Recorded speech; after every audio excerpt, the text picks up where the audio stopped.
What's going on?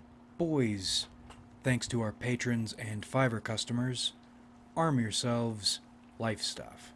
Now, we are actually going to be talking about tabletop games today, what we learned from the YouTube RPG, and what I've been learning studying Vampire, and we might also get into some of that wider vagrancy narrative toward the end, but considering this is a learning things video, we'll start with something I learned today.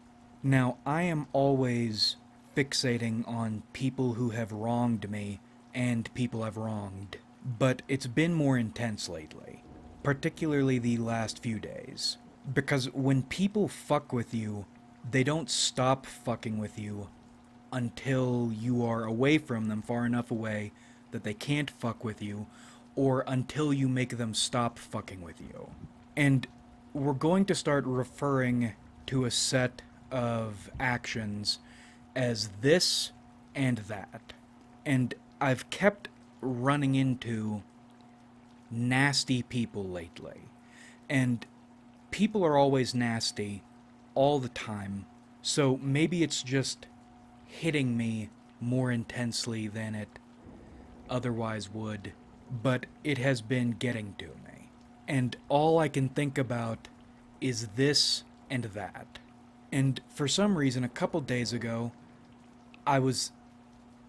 My thinking about this and that struck me.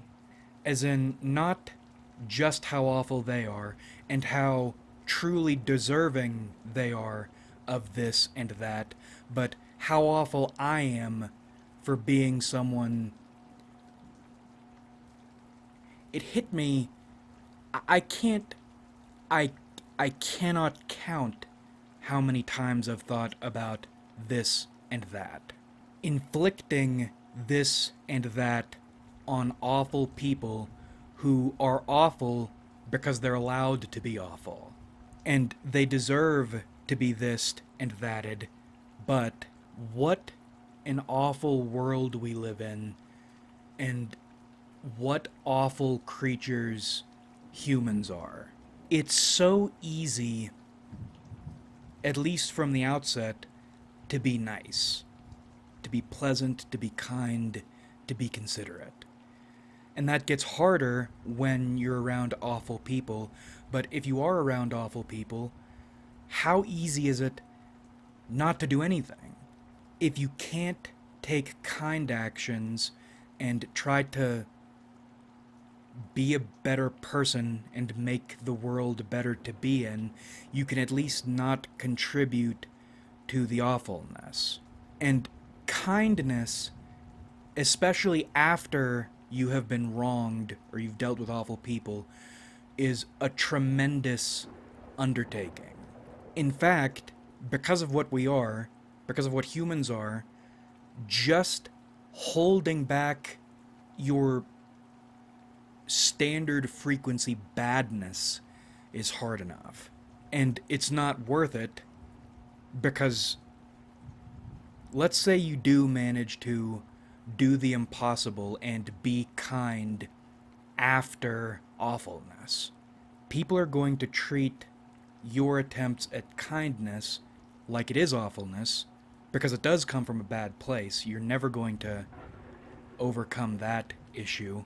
But you're also inviting awful people to be awful to you, and bad people to be passively bad to you.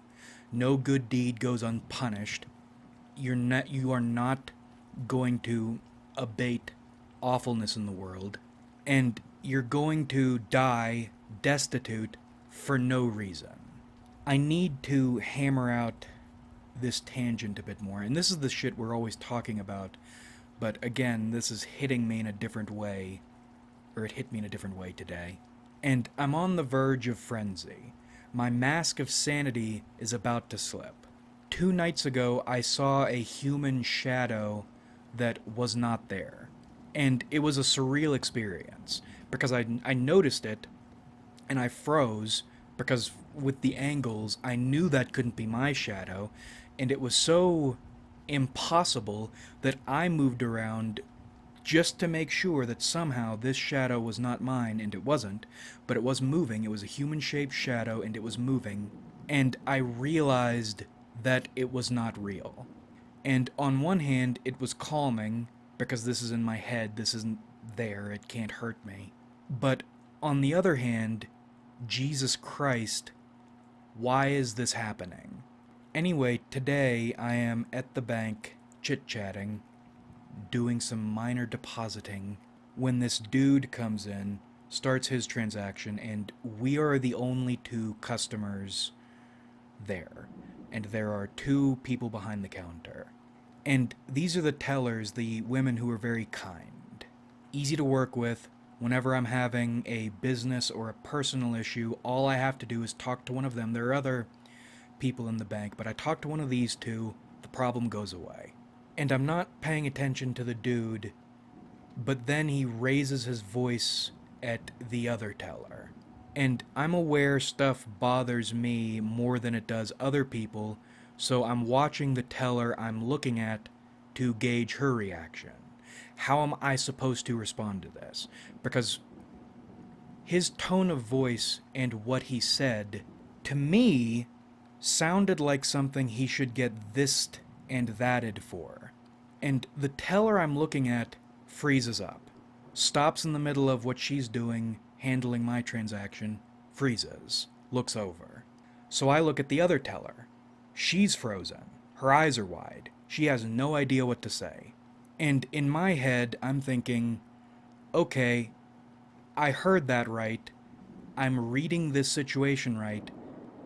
This dude just tried to get tough with a woman who was being helpful, who has always been helpful to me, and they're both frightened. So then I look at the dude before I can think. And the moment I put my eyes on him, I recognize the emotional state I'm in. If he says something to me, or looks at me the wrong way, I'm going to kill him, and it won't be me doing it. Because you have something in you that takes over. And I'm not talking about getting angry and acting in anger. Because if you are acting in anger, it is still you acting. I'm talking about something that grabs the wheel from you and moves and acts without your thinking, without your consent, without you having anything to do with it.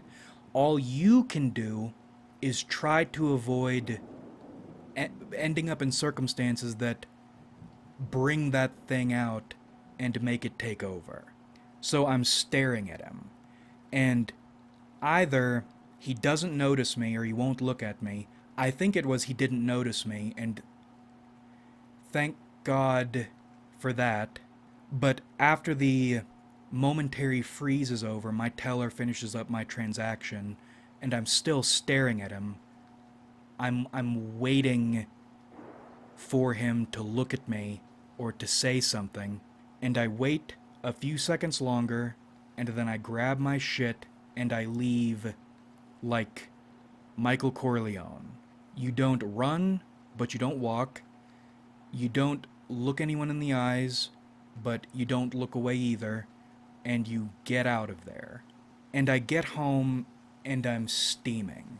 I fucked up my hands hitting things, and I normally do hit stuff, but I'm not to this level, or at least not in a long time. In fact, the last time was probably when this sack of shit I used to spend time with was antagonizing this bartender, and I was going to kill him, and I got to the point we were fighting, but I was too drunk really to do anything, and it turned out to be this happy, fun, silly, guys being guys thing, but if I were any less drunk, I would have killed him, or would have tried to kill him. I wanted to kill him. And I wanted to kill that fucker at the bank for having the nerve to be that nasty, that blatantly, to someone who has been nothing but helpful. In that instance was being nothing but helpful. To have the nerve to do that with some people haven't been fucked up in their lives to act like that, thinking there aren't consequences. And I'm punching things, angry that I didn't say something, but knowing if I had said something, there's no way that's going to end well. That's going to end catastrophically, however it turns out. But this sack of shit, again, doesn't get checked. That sort of behavior is going to go on.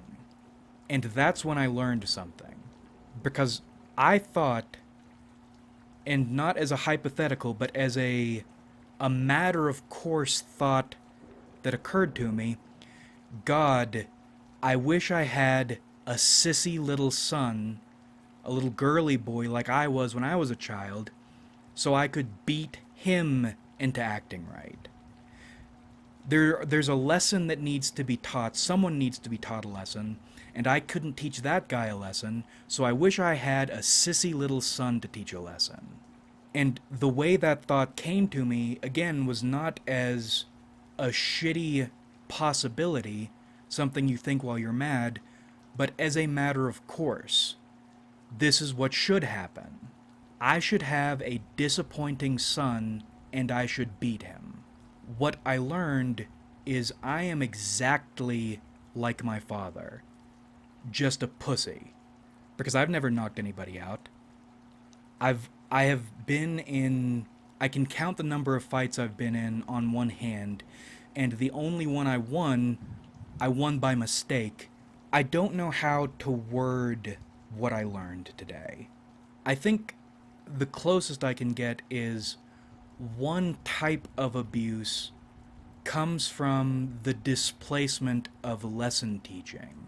Someone does something shitty, and for whatever reason, either you can't or you shouldn't, you don't teach that person that lesson, but you still feel driven to teach someone something by force. And who better to teach than a child that can't defend itself, who is also disappointing, who is acting wrong, or just not meeting whatever retarded standard for behavior you've set. And when you get to that state, it doesn't even feel like a decision or an option. It feels like an automatic carrying out of necessary justice. Against a child, of course. I feel sick. And I do actually know this guy who got shitty, like scary for a moment with a teller. I know who he is. That woman I mentioned I was helping out volunteering with about 2 years ago. She was trying to start a restaurant, lifelong dream of hers. She's fostered double digits numbers of children. He was one of the kids she raised. And this is... It is interesting in hindsight, or maybe not in hindsight, I don't know what the word would be, to compare my encounters with this dude from 2 years ago to now. Because 2 years ago, I was washing dishes in her restaurant, and he showed up to get free shit, because of course he did. He stole from her a number of times.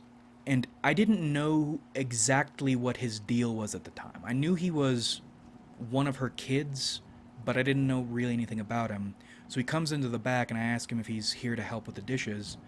And I don't remember his exact words, but it was something along the lines of, I don't do dishes. And that isn't exactly what he said. He said that, but with something extra, but I don't remember what the extra part was, which is aggravating because I normally remember this shit. Someone says the wrong thing to me, I'll remember it for 10 fucking years. I can't remember exactly what he said, but I remember how I felt.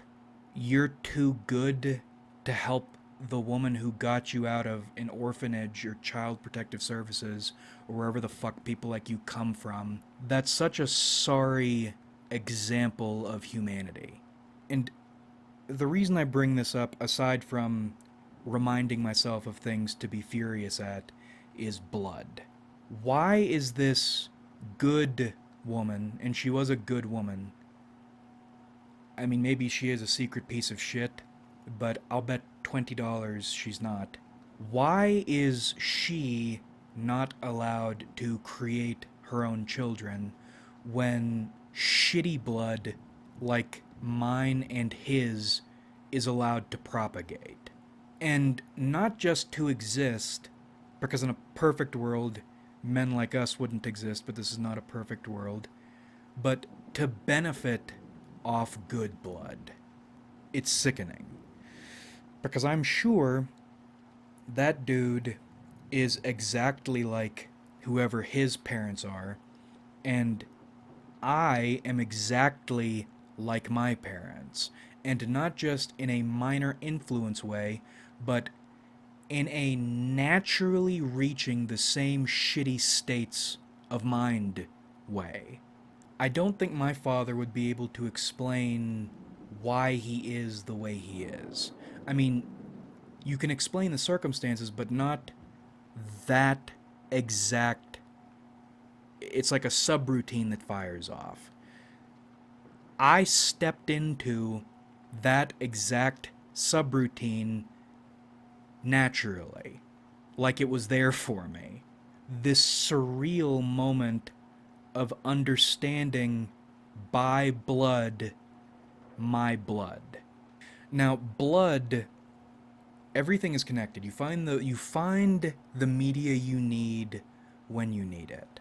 We're going to talk about vampire in the second tabletop section of this video. Let's start with cosmic vagrancy. What we learned from doing this. If you want this to work, you need to set it up in a way that does not require multiple high attention, high intensity work styles from your storyteller. Writing is tiring on a good day, even with good prompts, but what happens when you get prompts you don't know what to do with, or you don't know how to make meaningful? You stare at a screen for hours trying to figure out a way to make everybody happy. And your end result is mid writing. Now, I think the writing I did for Cosmic Vagrancy was not bad. However, in this regard, the lack of dice rolls is actually a constraint. Because it's hard to tell well-meaning people no. The primary party for Cosmic Vagrancy, and we'll go by the Vagrants, is Horatio Jasperson, double homeless Rorschach, Catholic Bilbo, which might be redundant, and Garrett with a lisp. I was running into two issues on a narrative level. One, how exactly do you gauge how far a skill can take a person? Because we did have a variety, it almost felt like players feeling out what they could and couldn't get away with. And we were fortunate, and I appreciate you guys for not getting super ridiculous, but there were points while I'm trying to figure this out narratively, some of these actions are complicated or difficult enough, there should be a difficulty to them, or a cost to them. It shouldn't just be, yes, you do this and this is what it looks like, or no, and we're going to ignore it. Because neither of those, well, in this instance it worked because it was player balanced. Thank God. It very easily could not have been. And narratively, shitting on people who are operating in good faith is hard because there's no excuse. Or rather, it ultimately comes down to your decision. And how do you, as a storyteller, measure that? And I know D&D freaks have layers of lies to justify exactly this, to make what the dungeon master wants reality with layers of false justification. That's why you don't get to see the dungeon master's dice in D&D, because it's a facade. And personally, I really do not like that, because you're doing a bunch of extra work if the dungeon master ultimately has final say at all times, why the smoke and mirrors? Be honest. Which is actually why we set things up this way. I think I was just after we started running Cosmic Vagrancy, I started studying Vampire, and I do like the Vampire system. In my opinion, the storyteller, the organizer, the dungeon master should set the difficulty, and then, if the players manage to overcome that difficulty in some way, then shit, that might not be what you want, but you work around it. They earned it fair and square, good faith, so it is your job to act good faith in kind. But you do put that difficulty in place, so you have a say in direction, a strong say in direction, without being a tyrant. And the second difficulty is balancing sorts of players. And I knew there are different sorts of players in everything, but I hadn't thought about players' thought processes in their different styles of play. Example, Ellis Baker, or Catholic Bilbo, or Outdoorsman Quasimodo. In the latter half, I didn't know what to do with this character, because Ellis Baker, I think the player's name is Frostnox off the top of my head, seemed to be leaning more into the roleplay side of things, the soaking in the atmosphere, which translates to narratively non-progressive actions, or at least straightforward progression actions. And in some instances, I was able to make that work, in some cases in larger ways, in other cases in smaller ways. Ellis Baker, it seemed like his mission was to pray the danger away, and we did, on God, take measures to make that happen.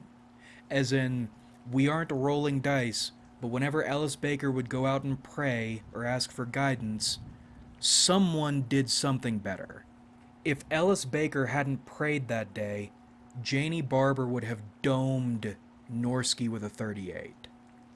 That was where that was going to go. But it's hard to give a character like that appropriate spotlight. A character who is moisturized, in his own lane, unbothered, flourishing. That's a fun character, and I see the appeal in existing in this world that way, but holy shit, without numbers, how do you make that important? Especially in a visible way. Again, the prayers mattered, but how do you write that prayers matter? For a character like that, or with a character like that, their engagement in the narrative is almost incidental, versus characters like Horatio Jasperson and Paul Norsky, who are spending each and almost every single one of their turns doing action-oriented or forward narrative stuff. How do you split up the spotlight equally? Especially when considering, and I wouldn't have thought of this at all, Ellis Baker, his turns took an hour or more to come up with. If a player is putting that much thought into their worldly and not forward narrative, atmospheric roleplay, what a dick you are if you don't give them attention. And that's all just on the writing front. I mentioned in the conclusion video that, for me, video making is coital. It is a ritual. At some point during a day, I get an idea, and then I am thinking about the idea all day. You are stewing in the idea of what you are going to do tonight. And it keeps getting closer, and you're more energized, even if your energy is a bad energy. I make videos constantly that I've mentioned I'm too tired to make, but I still want to make them. I get the equipment out, I boot up the software, I load everything in. I could automate certain parts of my video making process, but I don't because I like doing them. There is a sensual pleasure in putting everything together and getting everything set up just right for the moment I start recording audio. At which point, I am locked in, I am in video mode, I am in video space. I've already said my little prayer to the universe that I'm able to do this correctly. Please God, don't let me fuck this up. Then we finish, then we start rendering. While we're rendering, I put together my thumbnail, and then after that's all done, I upload the video, put in all the details, publish, and then I conclude the entire affair with a smoke outdoors. Video making is such a sensual, therapeutic, tension-relieving process for me. I make videos when I'm feeling bad or I don't want to make them because I almost always feel a lot better afterward. But if you're doing something like cosmic vagrancy, or you've incorporated scheduled or routine video making into your general video making schedule, you're cock blocking yourself. It's hard to blow a spirit load when you are obligated to do something else first, something that gets in the way of it, takes the magic out of it. And this isn't to say I don't like the cosmic vagrancy videos, but the vibe is different, and there are obligations, and it's like trying to pop a rod after a physical. You just had your prostate examined and you've already nutted. It's hard to get that vitality back up and do your duties correctly. So the way we did this YouTube RPG, it's work intensive in a way that interferes with other work, with the possibility the entire thing could go terribly wrong because there's no rule of law, because there are no rules and there's no law, other than players submit input, you try to make everyone happy without the ability to justify yourself.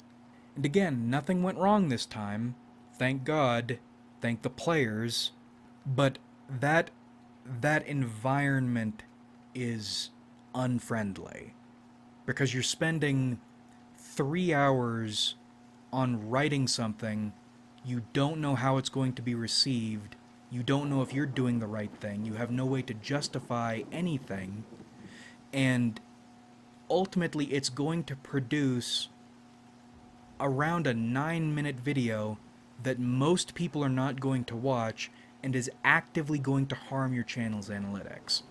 And that was the other thing. What did I mean when I said this series harmed my channel's analytics? See, it's not just nobody watched these videos. If that were just what happened, fuck it. I don't care about that. That's why we saw this all the way through to the end. Giving the word, good faith, sometimes you bite the bullet. But the way the YouTube algorithm works, it's not like it recommends one sort of thing. Rather, or recommends one sort of thing to viewers. Rather, if you're a creator, you're expected I'd say by your first 1,000 views to have found your groove. You do this well and consistently. Once you find a category of content, a style of content, and a routine for content, the algorithm will reward you for sticking with that. It will. But if you deviate from that, you'll feel it. And again, not just in people not watching the new stuff you're trying to make, but back end, it will stop recommending your older videos. So every 48 hours, I don't know why they don't do it for 24-hour increments, but the increments you get for your live analytics, you get 48 hours and 60 minutes. So every 48 hours, we average, I'd say, around 1,000 to 1,400. And that's kind of a wide window, but normally when we're on schedule, doing what we do, somewhere in there. 1,000 to 1,400 people watch or click on our videos every 2 days. And I knew that, but this was also kind of an experiment to see what would happen. First Cosmic Vagrancy video didn't really mess with the analytics. By the second one, our 48 hours analytics dropped down to 600 views every 48 hours. And I don't remember if it was the third or the fourth video, but I took a longer break between one of them. And we mentioned consistency. So for me, it seems like the algorithm rewards me as long as I'm uploading once every 5 to 7 days. So we went 9 days, I think, and our 48-hour increment, or our analytics views per 48 hours, went back from 600 back into our normal range, around 1,200. That has never happened. If I take a 9-day break, my analytics, or my views per 48 hours, starts dropping off dramatically. This is the only time I can ever remember my analytics increased by not uploading something. The algorithm is begging me not to make these. So I have every level of incentive not to do this again. Or at least, not in this way. And I say that because I do want to do something like this again. Despite all the difficulties, I very much enjoyed this. What I think I need to do is figure out a way to do this practically, in a way that doesn't fuck with my other works, a way that we can quantify certain decisions one way or the other, and in a way that people can get out of it what they put into it, get out of it what they want. Because if a player is spending an hour or more coming up with non-narrative but intensely atmospheric play, they deserve to get something adequate out of that, without making me stress trying to figure out how to accommodate them, and without dicking them over and ignoring them. And to that end, I think, well, I'm working on it. I'm working on a way to do that. Highly automated, but not so automated narrative is impossible. Other players mentioned they hate dice rolls. Well, Vampire, it's so weird, the differences between players, because personally I like narrative, I need a good narrative, but narrative alone isn't what drives me. I'm a numbers go up person. And I think one of the reasons Vampire V5, I'm not familiar with the vampire history. And I'm kind of grateful for that. The last month or so I've been engaging, or I'd say actively observing, the vampire community while I'm learning, while I'm putting my own stuff together. And they're a really weird community, and not in a good way at all. There are two sorts of vampire players, and they are both tumors. Nonetheless, somehow, I'm finding myself enjoying all the vampire stuff, including the tumorous parts. The last time we discussed vampire, we mentioned their little appeal to progressivism against fascism, and that puts us in a weird spot because I feel like we are progressive fascists if we're still in the politics playpen, and holy shit, vampire players are very political. I am enjoying narratively going with people and a system and rules and a meta-narrative that explicitly hates me. I am going with it, I am playing along, and I'm having fun. But maybe we'll talk about that next time, because this video is already long, and that is an unholy can of worms that I want to get into, because I love a good train wreck. But we'll set aside time just for that. We'll have to retread ground, but that'll be fine. Who gives a shit? Maybe we'll even title it appropriately to mention vampire to get some of the vampire community onto this video, and then we can have a shit-flinging contest with them. I have found two vampire content creators I like, and only one of them I really like. And that one's a machine. That's Turilium V. All the rest are the exact sorts of people who would hate you and whom you would hate. And I just can't get enough of them. It's like this is the present iteration of Edge and neurodivergence. Contemptible, but fascinating and fun if you don't take it super seriously. Especially considering many of these people seem so intent to take it seriously. But we'll close this video out talking about the wider cosmic vagrancy narrative. See, I wasn't sure how this was going to turn out. We put up a poll to see how many people would be interested in participating, and I think the number we came out to was in favor around 30 or something like that. Now, when you're doing anything that involves other people, you know the number of people who say they're going to participate and the people who actually do, wildly different. So, but again, you can never really plan these things. So I was expecting to get either 2 consistent players, which we got more than that, we got up to 3, or we could have gone as high as 12. That was a possibility in my mind. So I wrote out enough to accommodate 20 people's worth of bullshit, in my opinion. But at least 12 if it got there. And actually, so it doesn't go to complete waste, as an example, here is part of the first page of the locations document, or locations segment of the concept document.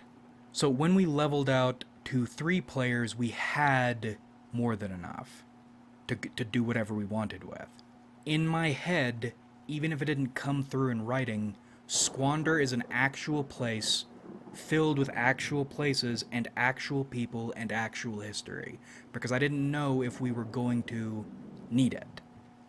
And in my mind, if you might need something, you will need something. So essentially, if I didn't put together this stupid-ass, long-ass, took time-ass concept document, if I didn't do that, we would have needed it. And then we would have been up shit creek without a paddle. And I was trying to save time and work for myself, and I was listening to that combination Pizza Hut and Taco Bell remix thing. So I just made everything a combination this and that to save myself time and sanity. Anyway, we didn't have just places in Squander, or people in Squander, or places to visit, people to meet. There is actually a larger narrative going on. And because I don't know if we're ever going to come back here, or I don't think we're ever gonna, if we ever do something like this ever again, in any form, we're probably not going back to Squander. We might not even be going back to the 1930s. I'm really interested in interwar periods, because isn't it weird in hindsight the way someone in 1925 might feel certain there would never be another world war, the Great War, the war to end all wars, whereas another person in 1925 would feel almost certain there was going to be another world war, and they were making technological and logistical preparations for one. And you have both of these people with completely different ideas of how the future is going to play out, yet World War II happened. It was inevitable. time is a flat circle. Every period is an interwar period. Something horrible is lurking just a few years away from us, and we have no idea, yet it is inevitable. We called this cosmic vagrancy for a reason. I know this YouTube RPG focused more on the vampire and the murders, but there is a wider narrative going on. And this idea of inevitability, the inevitability of horror, is part of that. So I'm not going to give away everything because I don't want... There's a lot of stuff that I could use in the future. Like Saturnino Zapata and his organization and some of the other monsters we could get into that are less... I went with vampires for this one because it's... Well, one, because when I was putting this together, I was thinking about getting into vampire, which I eventually did. And I wanted something traditional in case we needed to, again, prepare for every eventuality. Make the monster really simple, so if we get stuck with few players who can't do everything, they have a simple challenge to overcome. What's simpler than a traditionally understood vampire? Anyway, certain segments of the United States government feel certain that there is going to be another world war soon. A really spooky guy took power last year, seemingly using magic conjured via the collective unconscious, fueled by sheer hatred. Not just for Jews, but just hatred at everybody. I think personally part of the reason the Nazis were so powerful is their utter contempt for the world and each other. Of course they hated each other. Anyway, via observation and premonition, intuition and reasoning, continental governments see what's coming. And they see how it's happening, and it's a kick in the pants, and they're scared, and they want something to deal with another world war if or when it comes to that. So you start seeing the development of what is not a new world order, but a new world order. Canada, United States, Mexico, the good old South America. You have this super quiet, almost XCOM or Exalt-like agency, or agencies even, working on understanding and then harnessing and then aiming for themselves the magic the Nazis are starting to work with. In other words, if all of Europe falls under this magic, what can the New World answer with? What would harnessed North and South American hatred look like? So you have these agencies targeting small, isolated towns and generating as much division and hatred and bad blood as possible between them. And then you throw in a bit of blood sacrifice here and there on the low, because we don't really know what we're doing yet. All we have are continental glowies operating off mythology and fear of Germany. And because the New World is superior to the Old World in every way, the most Germany in the Old World can conjure with their hatred is a bit of mind control or a bit of influence. America starts spitting out cosmic horrors. Squander, this little American town, hates and fears foreigners and the poor and the vagrants and the economic situation and all these things that they can't put words on, but they target it, they hate so intensely, so fabulously.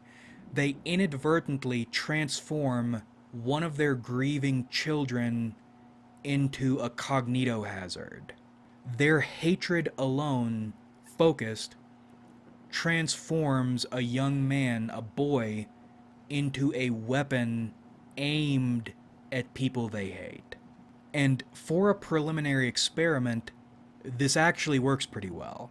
It's not as fabulous as it will get, as brilliant as it will get, as radiant. I have some Cold War ideas. For a test run with this quick of a turnaround, resounding success. Inordinately dangerous. Can you imagine what this potential will look like once it has been harnessed, studied? And yes, it might seem like some of these people know what's going on more than they would let on to their superiors. Saturnino Zapata.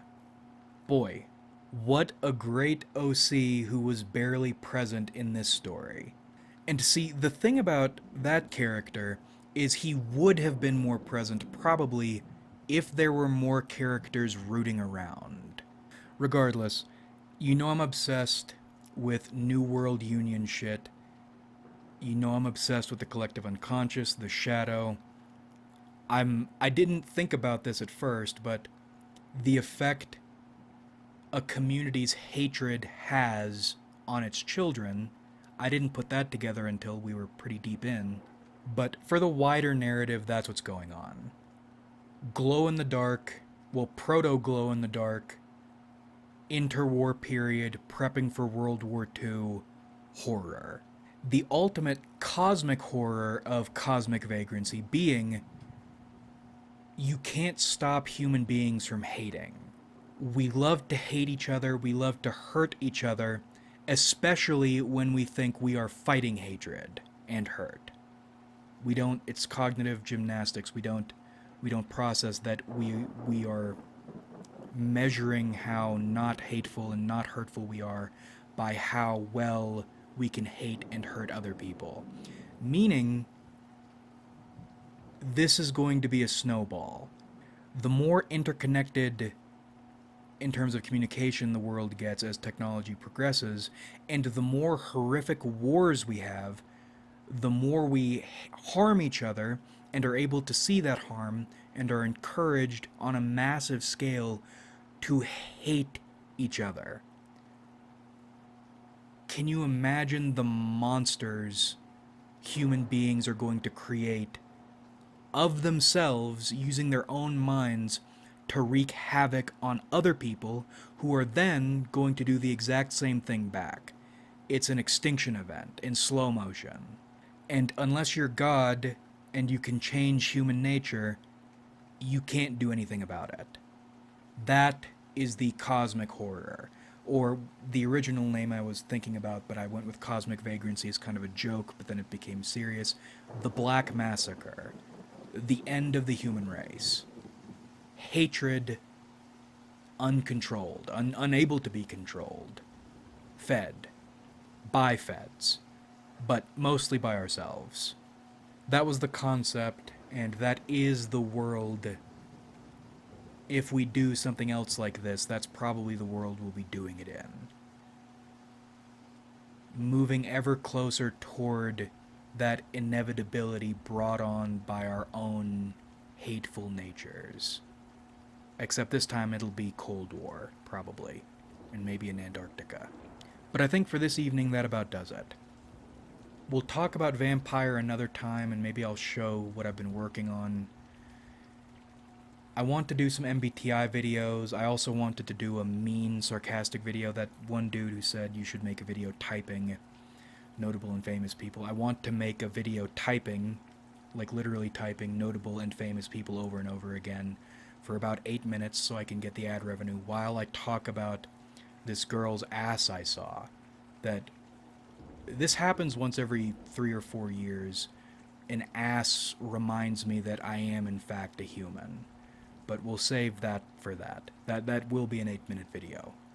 That ass is deserving of at least 8 minutes. Like if you enjoyed, subscribe if you haven't.